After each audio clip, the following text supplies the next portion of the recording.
ఇప్పుడు మనం PMC shares కట్టామంటే మనం ఎంత లాభం పొందితే కడతాం? 50,000 కట్టామో, 1,00,000 కట్టామో, ఎంత లాభం పొందితే కట్టాం మనం అది? ఇప్పుడు మనం కట్టిన, మనకు ధ్యాన ప్రచారం అని ఇంపార్టెంట్ అంటాం కదా, మీరు కట్టిన 50,000 1,00,000 ఉందనుకోండి. ఇప్పుడు విశ్వవ్యాప్తమైన పిఎంసీలు ప్రచారంలో మనకు భాగం ఉన్నట్టే కదా, షేర్ హోల్డర్స్కి.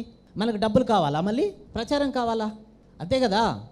ఇప్పుడు నేను 1,00,000 రూపాయలు కట్టాను, జస్ట్ పిఎంసీల 1,00,000 రూపాయలు నా భాగస్వామ్యం అయినందుకే ప్రపంచవ్యాప్తంగా ఏ ప్రచారం అయితే జరుగుతుందో అందులో నాకు ఉన్నట్టే కదా సాటిస్ఫాక్షన్.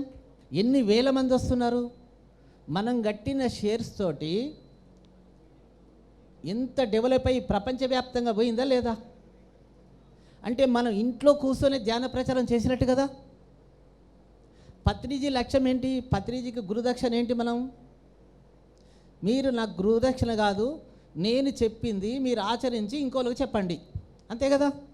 మరి ఇప్పుడు దీనివల్ల మనం ప్రచారం కలిగినట్టు కాదా?